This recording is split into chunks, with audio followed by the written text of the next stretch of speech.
horse drifted alarmingly in the betting was, Fancied in the morning continued to drift. It was late on the exchanges to lose. It was something you'd see in a Dick Francis novel, Charles Buttons. The ground is soft. It's not. It's heavy.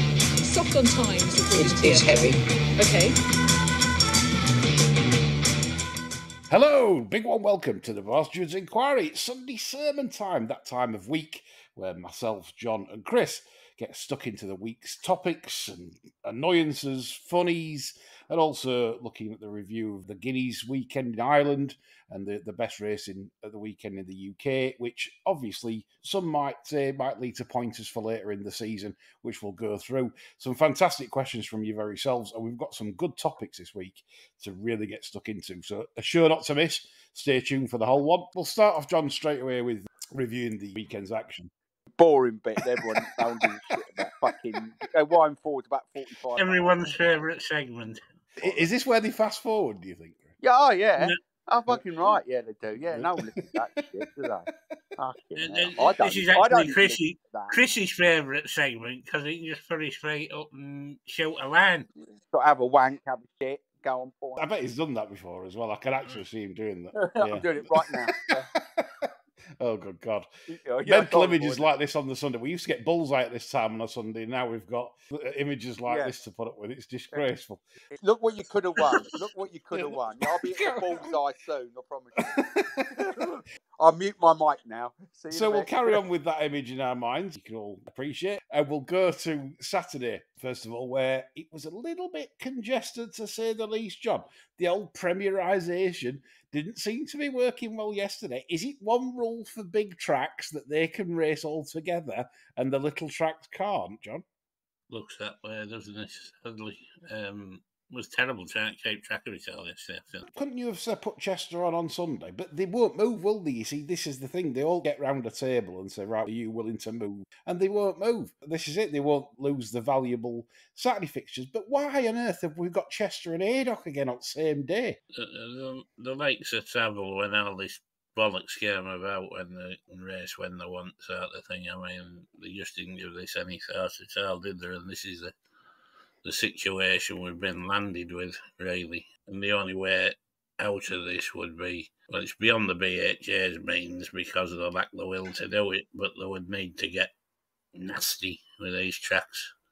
And you're talking threat of removing licences if not complying and things like that, because they won't respond to people trying to get a consensus. You know, we've seen that. I mean, this is why the BHA don't really sack much power, really. But anyway, on to reviewing Saturday's action. We'll begin at home first before going across to look at the Irish 2000. Haydock had a decent card, of course, Silver Bowl, Betfred Temple and the Sandy Lane. Betfred Temple stake, won by Kurdos. I thought Living the Dream ran an absolute cracker on seasonable reappearance, and they'll be excited for later in the year when I'm sure they'll have Nunthorpe ambitions again and probably the US scene in the autumn. Thoughts on the race, John? I think Living the Dream was the only one really to take out of the race as regards big sprints coming up. Whether you'd be interested in him at Ascot, I would doubt. But Nunthorpe again, for sure, you know. I mean, he's got to go well there, hasn't he? Yeah. To me, that's like his only real feasible target in this country. I don't know. There's got to be a Group 1 over 5. Maybe the Curra or something like that later on, but I wouldn't bet on it. There's the Flying Five, isn't there? But I don't know if that's Group 1. I'm not sure. Yeah. They might be. I'm not really brilliant with the Irish calendar, to be honest, but it's got to be a similar path to last year where they build up to the Nunthorpe and then really get the horse pinging for the autumn when they go across stateside, I would imagine, for another crack at Breeders' Cup. That's what I would imagine they'll do. Whether they do or not's another question. What did you think to the South African horse in the race? I was disappointed with it. Asphora. Yeah, it was just one of them runs, wasn't it, where you massive anti-climax, really. I mean, has that trainer had much over here before, or...? No, I think it's his first. It's a learning curve, isn't it, sometimes, sending them different places. And it took our lot a long time to come to terms with Breeders' Cup, didn't it? You know, we sometimes forget that. Yeah, it did. We'll move on from that. The winner really isn't top class, is it, Kurdos? It's a good horse, but it's not Group 1. So. No. 225 Haddock, so the Sandy Lane, and an incredibly impressive winner in Inisherin. And you can bet 2% Tom. He's convincing Kevin Ryan that this has got speed to burn as it. They're all in the advert, Yeah. Drop this back in trip, he'll say to Kevin. It wants 5. I see it's got an entry in the July Cup as well as the St James's Palace. I cannot see it taking up the St James's Palace entry. So absolutely not. I mean, you'd make him a player in the July Cup. If he goes Andy, it's a front end shithole, and what's not to like, really? What did we make of Bad Beak back in third? Tricky, really. I'd want to say another run. Yeah, I didn't like the way he hung, if I'm honest. I thought he hung quite badly to his left. There's enough doubt there to say you'd want to say some more evidence at least, wouldn't you? Or just straight, really. He has won on soft ground. We beat Ballymount Boy, but that won't be top class form. No. At Goodwood last summer. But maybe Exceed and Excel on the dam side is a fast ground influence, so maybe he's just better on fast. You maybe give him one more chance on quick. Yeah, I thought he said come up a wee bit. I did as well, yeah. I'm not a fan. No. Right, move over to Goodwood, where we had the Art of Fashion. Francophone winning for the kilt, loving it in his plane, flying it down there. That's why they love Goodwood, to the kilts. Derby Super Sub Rav hardly excelled on Jubilee, did he? Oh, good God. He should have won 5 minutes. They went steady, and obviously Francophone's travelling really well, right position as the kilts usually are. And Rab's running up every blind avenue and finally gets out and mowing it down like close home. And you'd have to say Regal Jubilee, very unlucky if you've backed that. That's just how it is racing sometimes. You say the Gredleys all sat round last night saying, well, at least he's got this week's stinker out the way before the Derby. That's it. Not realising he rides more than one stinker a week. That's it. The Gredleys obviously picking Rab over Callum Shepherd, which is a very strange decision because he's never sat on the horse in a race comparing to Callum, but it's that they pay the bills. So Francophone did it for the kilt after 10 days off and shoved it up me on my Friday night analysis. Never mind, it's not been the best of late. 3:45, the Cocked Hat was won by Maidan, and yet another unlucky loser, John, in Space Legend. Where wouldn't you back this if wherever it went next time? You know, I was having this discussion after the race. You know, I said, well, if he gets the same rating as the winner, you'd bet him in the King George handicap, wouldn't you? Yep. If it went up 100 plus, you'd probably even bet him in a Hampton Court. Yep. And if the shirt sat on him, you'd say go to Melrose with a chance later on. Yeah, I think it depends on the mark, because I can actually see them getting a bit carried away. I can see them up in Maidan to 102, which then puts Space Legend probably on 100 or 101, which is high enough for a Melrose, do we think? Yeah, we've got the Melrose winner anyway, so we needn't worry. Yeah, there you go. Join Patreon, we'll tell you. So it's a funny thing racing, because you have your fancies on a Saturday and good at betting shop, put your bets on, or you bet online, however you do it.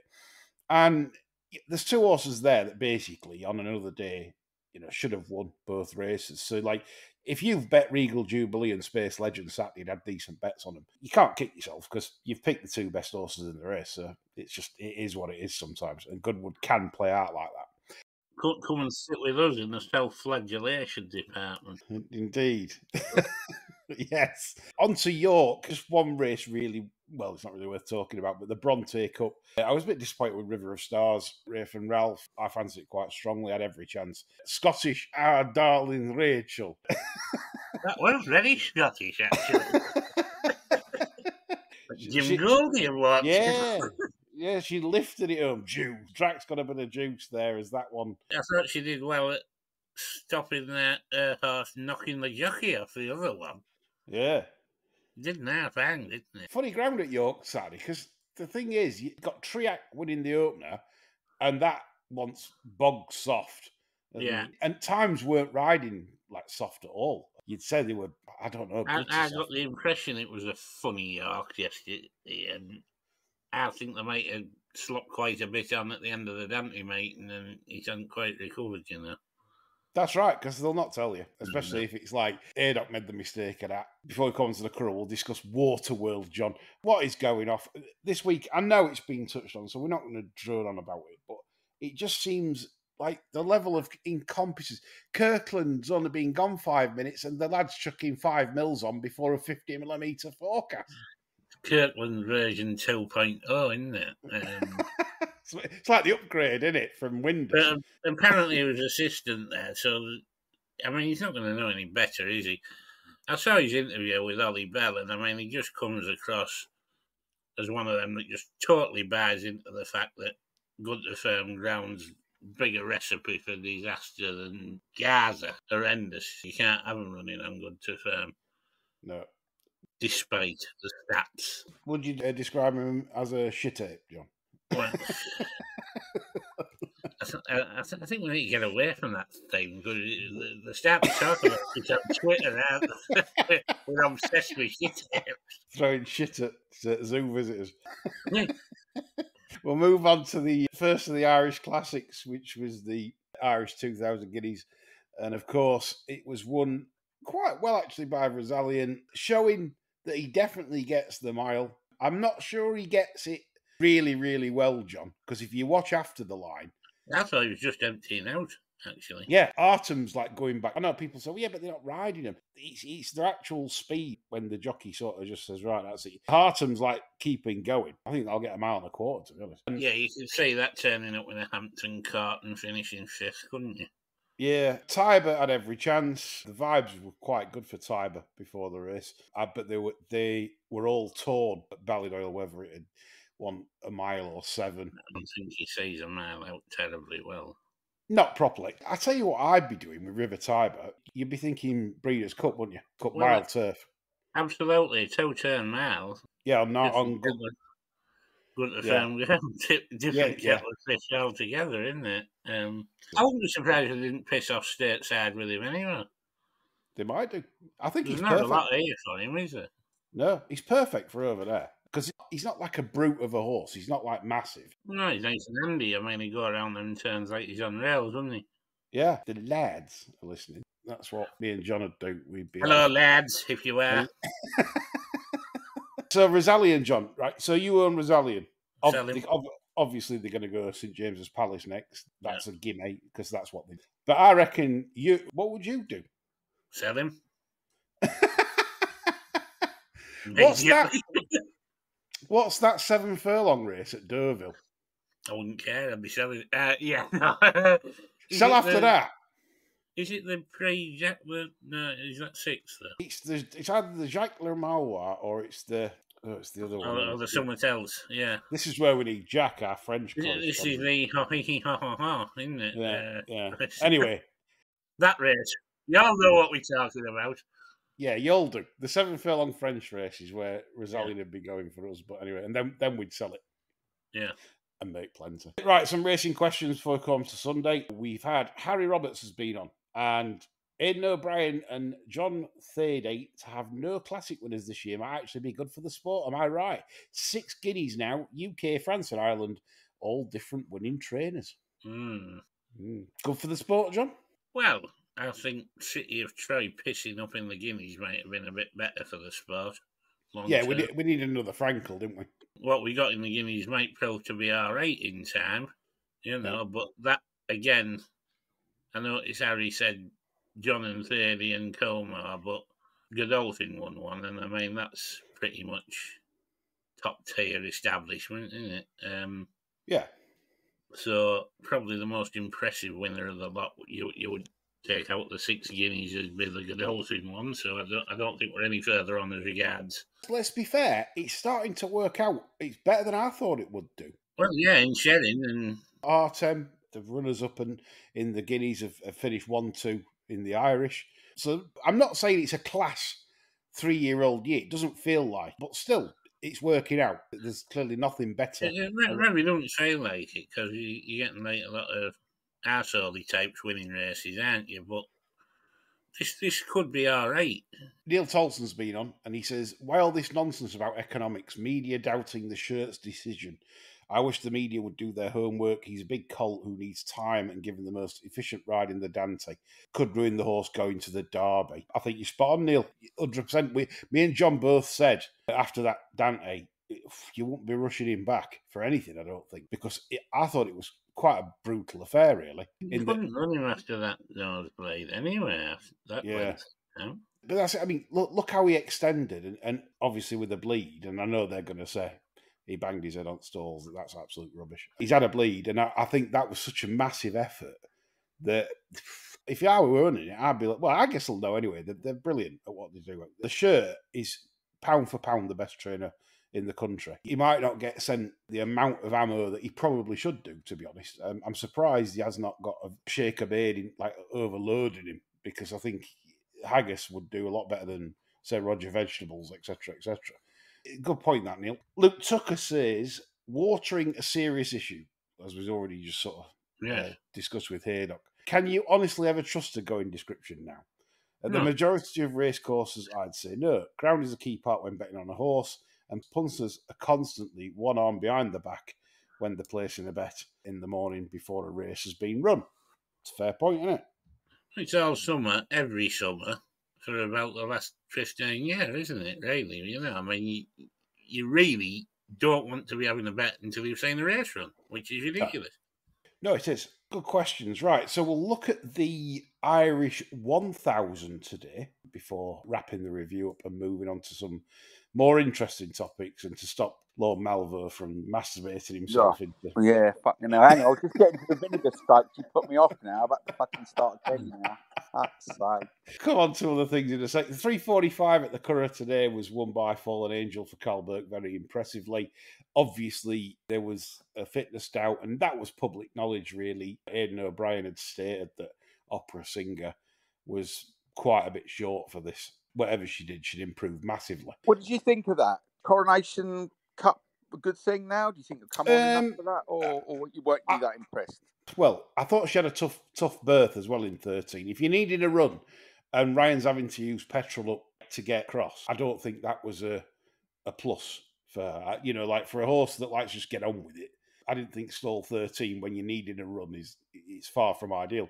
And you could see that as the petrol gauge literally hit zero about half a furlong out.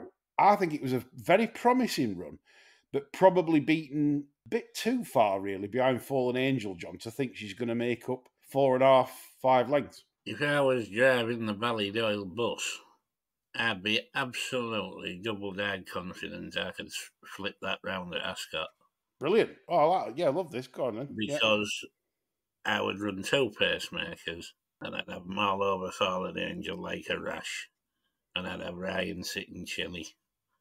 And he'd put this to bed about 100 yards out.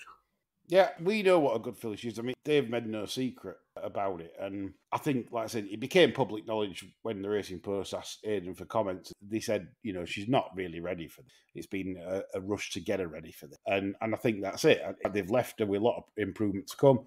And I think it's all about the coronation for her. I think if there's horses in there from Ballydoyle that's going to take Fallen Angel on early on, I think Opera Singer is a hell of a bet at Ascot. Yeah. The race before then to finish off, Auguste Rodin. What are we saying, John? Impressed, not impressed? It's hard to be impressed with a horse that keeps bombing out, isn't it? I mean, you couldn't call that a bomb out today, but I don't know, he's just a bit fucking soulless, isn't he? You know, I can't get to like the horse. He gets beaten like, so what? You know, he's not one I've got on my mind for big races anyway. I think they're struggling with him as a sire, because it's like, let's say he comes back and wins even Arc, maybe like at back end. You know he's only going to be a national hump sire.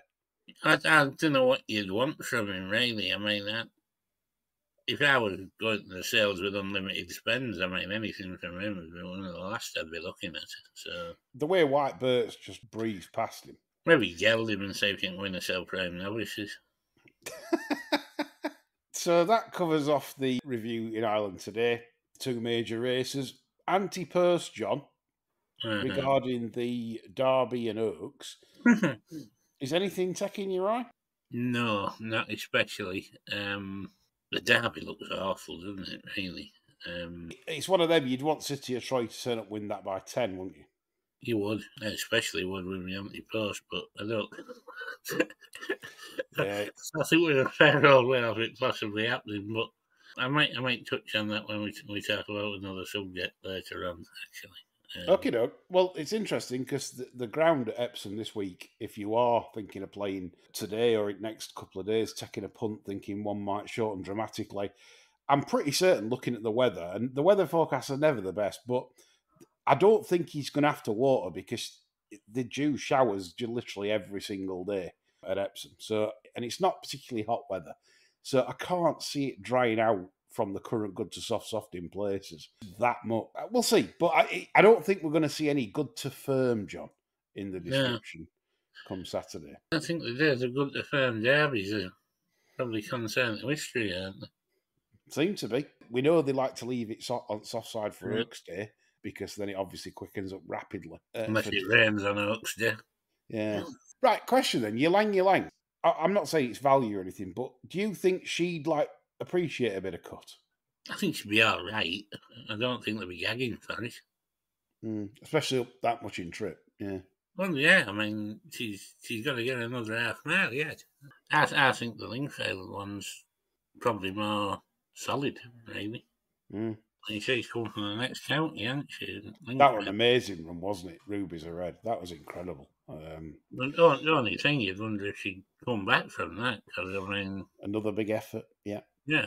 That's what we'll come on to now. Big effort, and then horses not backing races up. And you can shove several things at this and say, is Dermot Brown come back? What are they doing? Because there seems to be a bit of evidence around that, especially this season, I've noticed it more than others, that a lot of strong favourites in Group 1, Group 2, Group 3 races are just completely running shit.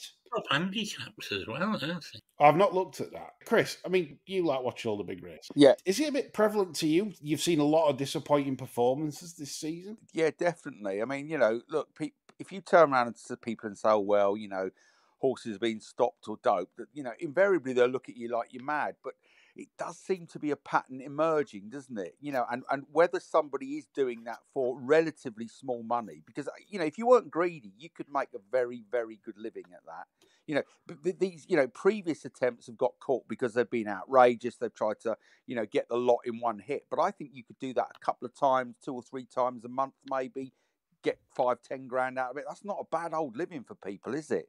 And, I agree with you. These horses that are underperforming are not just getting beat, they're getting tailed off. I mean, stuffed out of sight, and it's happening time and time again. So you got to at least think that there's something unusual in play that hasn't been, it hasn't been present in previous seasons, because they are finishing, they're not even lifting a leg, some of them, are they? John, you've been commenting on it quite a lot as well. It's not something you probably pay much interest in, but you've even been saying about the amount of horses that just seem to run absolutely dreadful, that are well fancied as well.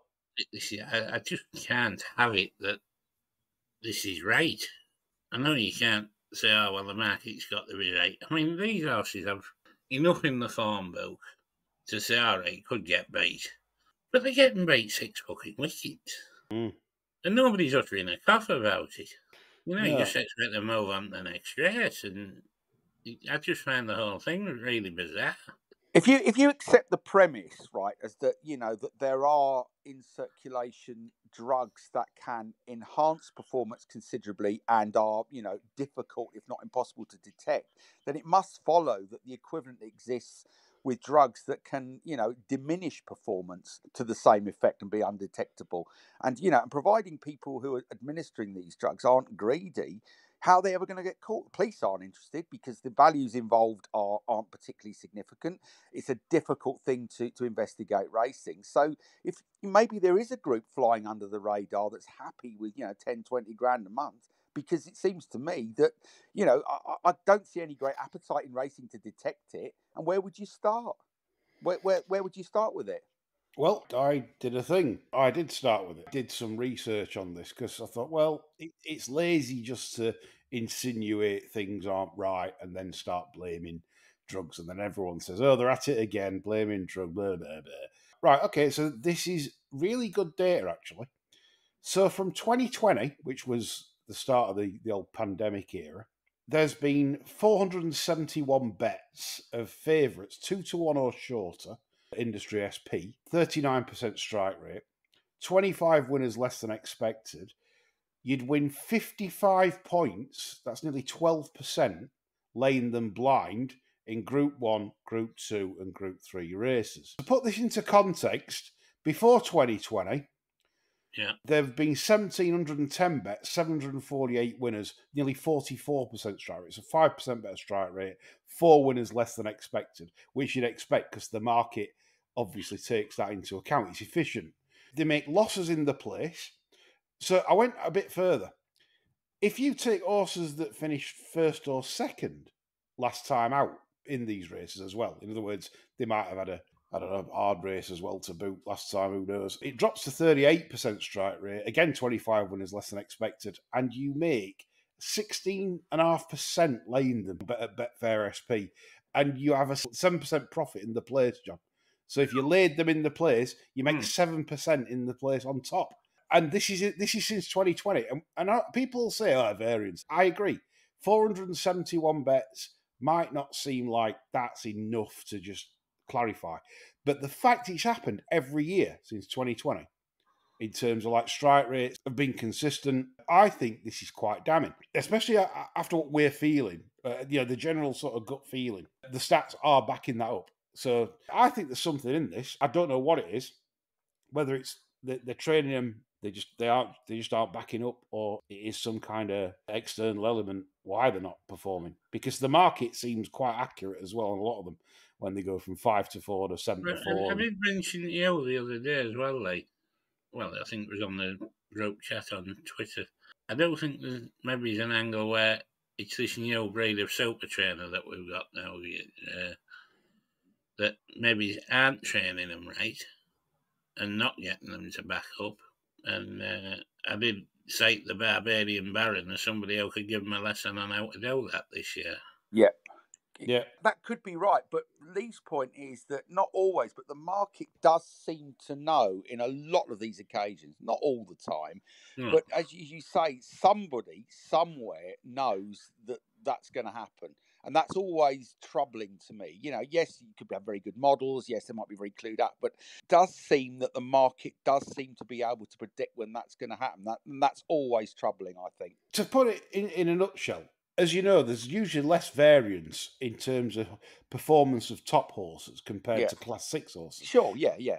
Class 6 horses run more inconsistently because they're shit. Yeah. And so that they'll run one race to 70, next race to 54, bomb out next day, and then come back to form.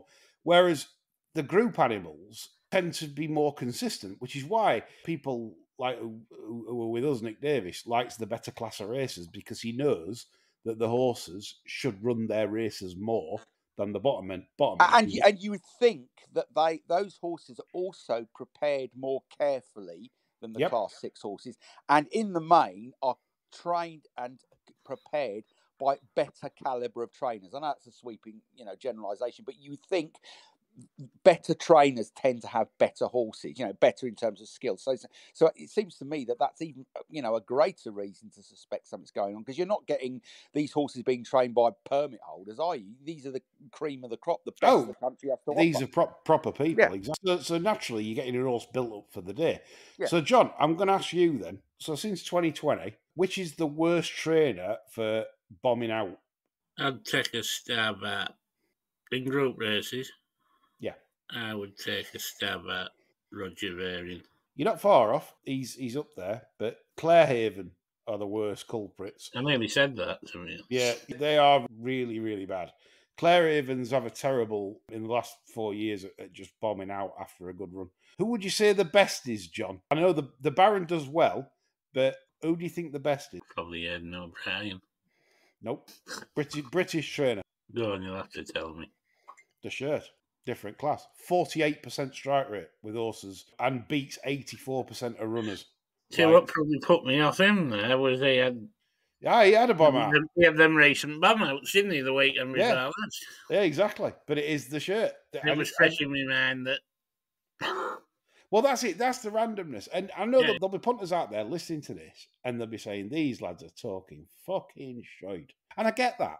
All we've done is we've highlighted the fact that the last 4 years seem to have been a bit strange, and the stats have backed it up. It's not like, oh, yeah, we're just imagining it. to make 12% laying at Betfair SP. Well, I would suggest anybody that thinks we're talking shite, go back over the records of this season, for example. Yeah. Because I don't think anyone will have avoided these and see which ones you've back that have absolutely dropped out the back of the telly and then come back and tell us why. Tower of London, I think, one of the best examples. Yeah. Went to Maidan. I have a little mole in the camp there, and they were very happy with him going into the race. We do get negatives from there as well, and they were very happy with him. And he looked really well, and he just completely bombed out. It doesn't sit right. There's so many of these at a high level that are doing this, and like I said, what's the reason? That's all we're asking. It could be artificial interference. It could be just something else. Last 4 years since COVID, what's gone off? They've all got COVID, I don't know. But yeah, so anyway, the best is the shirt, and I think that's an interesting topic to discuss because the data tells us there's something in it. These are quite a lot of bets. I know it's variance, but 471 bets, guys, that's a lot of bets. It's not like the 10,000 level that you'd need to be absolutely scientifically conclusive, but 471 bets is enough to judge something on, I think, to over a period of time as to whether something's not quite right. So there we go. Hope you found that interesting. Bringing us on then to mindset of punters. I thought I'd bring this up really because it's not been a great time for us on edge and etc. like recently. And the problem is, I always think the lack of education to punters. And Chris, you put something quite good up recently on Twitter this evening, and you said about not all brilliant judges make brilliant punters. It's that kind of thing where there's so many different skill sets like mentality, discipline, control. There's so much stuff that goes into actually making money. And it's not just about, well, I can pick winners. Everyone can pick winners. Everyone listening to this show can pick winners and do all right, I would imagine. But can you make real money? And I think that's where punters fall down because they'll never understand the game. And I think there's a narcissistic kind of view to this where punters like to post winning slips. Boom. Yep. And why? Because it portrays them as a clever punter. And that's and it boosts the confidence. It boosts their persona, profile, but it's not reality. Reality is... It validates themselves. I mean, yes, some will go, look how clever I am, but it's kind of, they're almost posting to themselves. It's, validating their own opinion, giving them a sense of self-worth that may be lacking in other parts of their life, which is true for most people. John? My head's been scrambled this last month. Yeah, same. And honestly, at the minute, I don't even feel like having a bet. No, I totally get you. It's like you're going through things and things just aren't really added up properly. I know they're not supposed to because they're not machines. I've said it, I know, the cliche.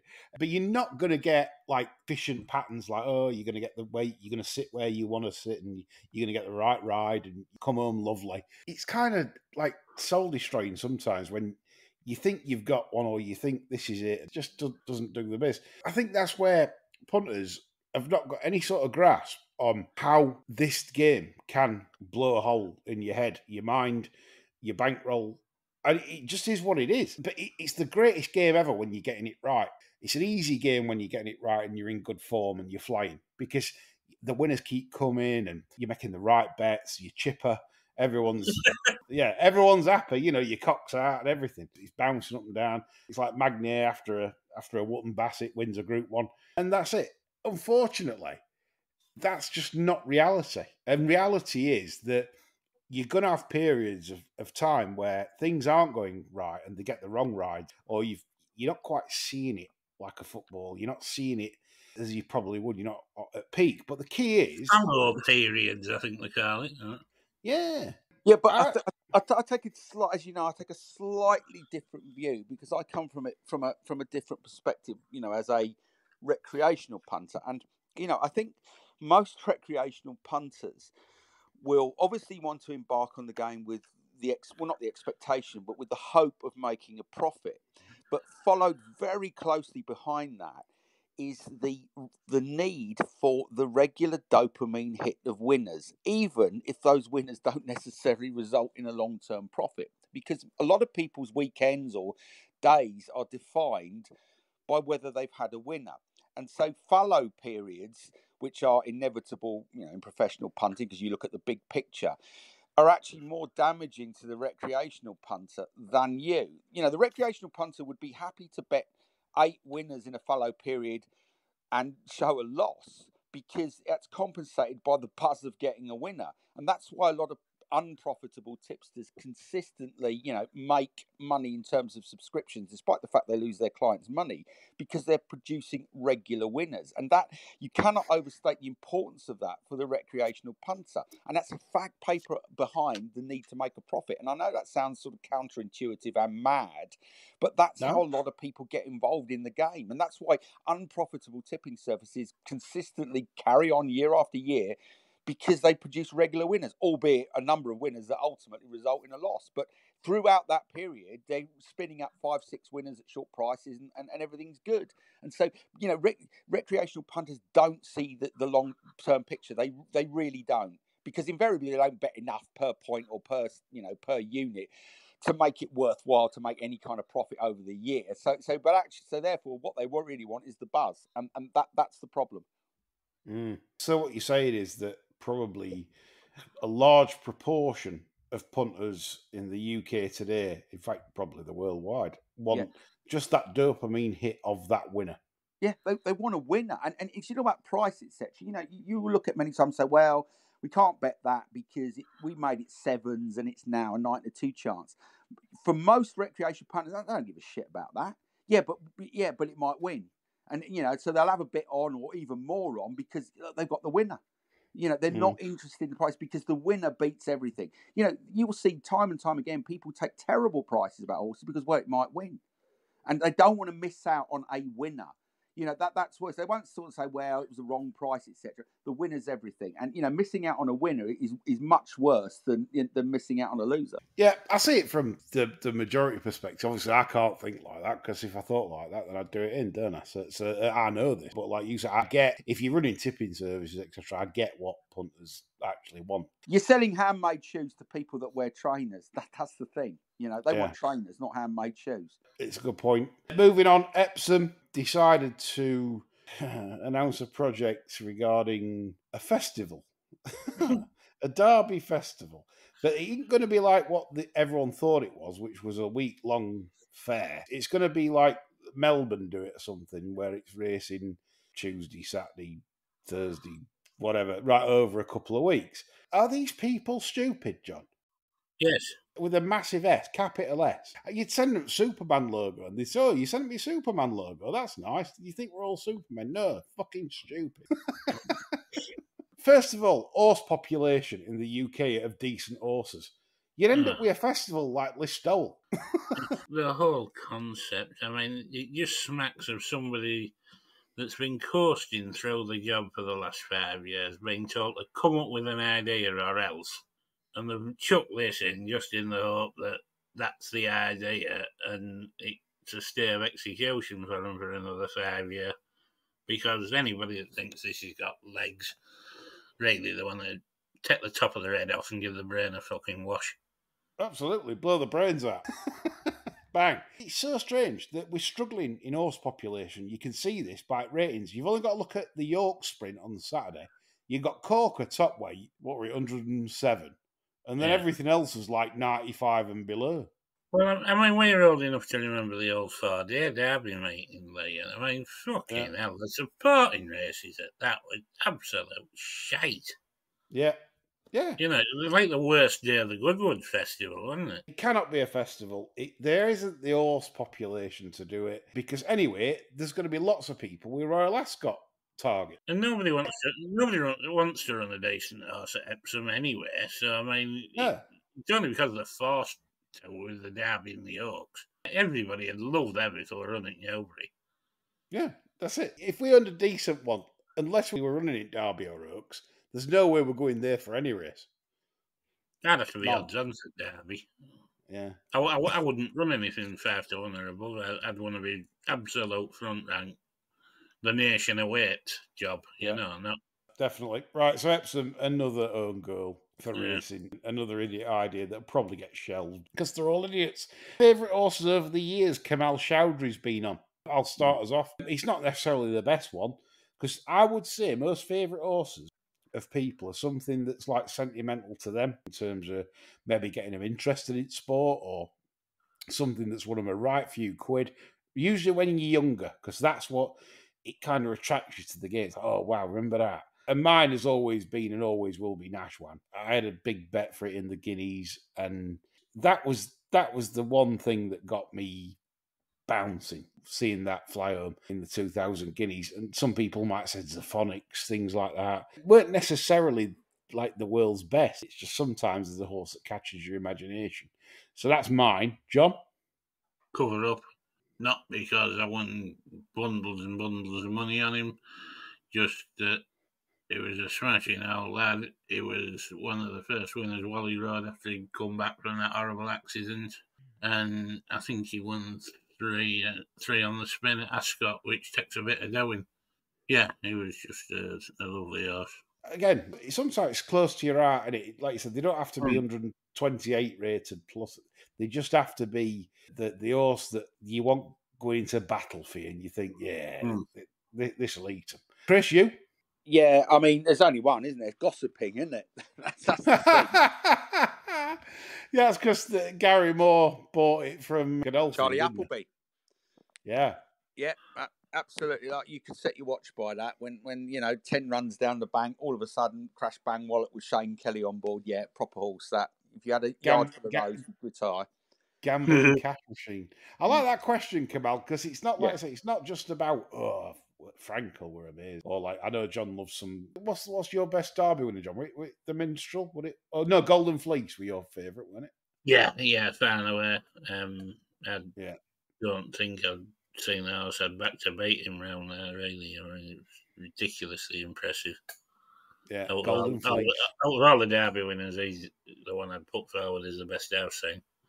Yeah, no, good stuff. Great question. Thank you for that. Another question in a minute I'll come to. Michael's been on. He says, why is Ben at Star Sports saying Blogger can bet with him online if he produces proof of funds, yet same Blogger can punt thousands at his joint on course? Strange rules we've got, chaps, isn't it, at the moment? It's just none of it makes any sense, does it? Bollocks from top to bottom, really. Chris, do you find this weird? Like Blogger's obviously got online facilities to bet. He has to provide proof of funds, and yet the same bloke can go to the pitch and have what he wants on. Yeah, well, this is the madness of affordability and money laundering, isn't it? It's not one size fits all. That's why it's such a mess. I mean, so my answer to that is I've no idea. It's a completely unfathomable system, but it does demonstrate how badly conceived the whole affordability idea is. It is, and this is something, it should be harm markers, folks. I mean, get onto your MP. If you're able to have a discussion, just talk about harm markers rather than affordability checks. They've already got this technology that can show people that this particular chap or lady or whatever gender you want to call them these days is not behaving in the right manner, it's erratic. It's there. You don't need any more. You don't need anything. So it's time to stop the nonsense and introduce harm markers. Call there. Humphrey Lancaster's been on. He says, are there more doors than wheels in the world? It's time the bastards stop shirking this question. He must have asked it before, and we've not asked it. But doors or wheels? He's on fucking drugs, isn't he? What's he on about? Doors or wheels?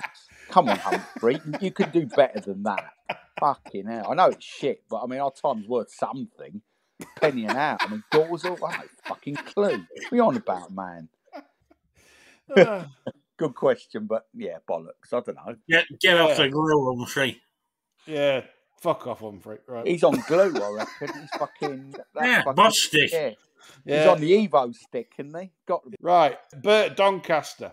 Yeah. Which actor would play you in Barstew's Inquiry, the movie? Oh, fucking hell. John Hamm, mate. Good-looking bastard. Don Draper from Mad Men. That'd be... John. Yours was John Candy. Oh, yeah. You like John Candy, Uncle Buck? John Wayne Gacy, I think, isn't it? Bumbling fucking idiot. I would have said a young Gerard Depardieu or somebody like that. Yeah, Charles Manson. I'd have Charles Manson playing me. There you go. John, I could see you snuggling up to Steve Martin in that Trains, Planes and Automobiles in that bed, you know. I wouldn't snuggle up to Steve Martin for quids. Me, I don't know. It'd be Oliver Reed, wouldn't it? A belligerent alcoholic. Yeah, okay. Yeah. Well, they were that show, weren't they? Oliver Reed turned up on. Do you remember it? This like interview show, and he walks in. Weren't Wogan? It was something else. Aspel and Co. Like Michael Aspel. Do you mean when he had the jug of orange juice? No, go on, say it. He was on the Mike Aspel show and he walked on with a jug of, well, it looked like orange juice. It was clearly vodka and orange. It was absolutely arsehole. But I think you're thinking of that late night chat show, aren't you? That's the one. He was trying to touch that old bird up. Yeah, proper all over her. It was just incredible. I've never seen TV like it. Oh, it was brilliant. That'd be me. Not that I'd be touching birds up, but you know, same sort of thing. Get myself in trouble with producer. Hey, lucky for that. Yeah, unlucky. Unlucky, Blucky. Leeds have not gone up today. If you're a Leeds fan, you're in mourning. And Lucky Blucky's not so lucky today. No. Final question before we round off the week. And it's Samuel the Cat as always. Yeah.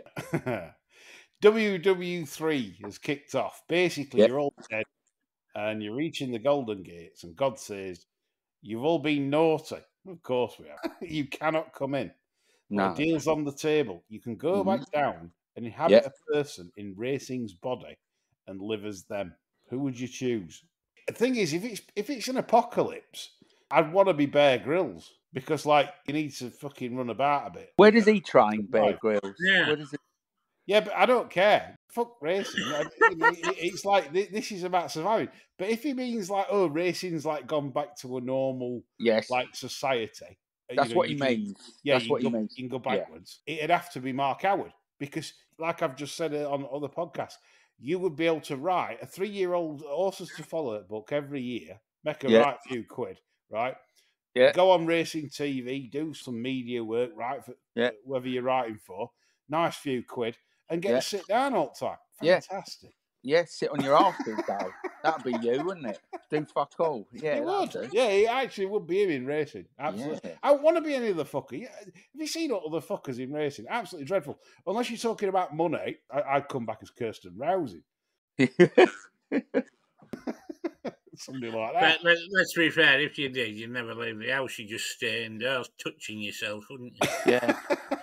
Yeah. Well, there's worse ways to live. So, right, you two. So, come on, John. In racing, so you morph into someone else's body. Who is it? Well, I'd give up all hope of ever being let in the pearly gates anyway. So, yes, I would morph into somebody's body who I could really fuck it up for, and I think I'd go for Sheikh Mohammed, and I'd go berserk, paying over the odds for buying horses out of sellers. I'd release Princess Latifah. I'd bring in a bill of human rights in Dubai. Fucking hell. I'd dispense with the death penalty, stonings, everything. I'd set up a welfare state in Dubai. And Jeremy Corbyn takes over fucking... I'd get rid of all gas-guzzling cars in Dubai as well to stop pollution, and then I'd go back to the pearly gates and say, how about that then? And I don't fucking care if you let me in or not. Love that. Chris? Well, I won't give an explanation because I think an explanation would be superfluous, but I'd come back as Leona Mayer. Oh, man, God, for as long as I could get away with it.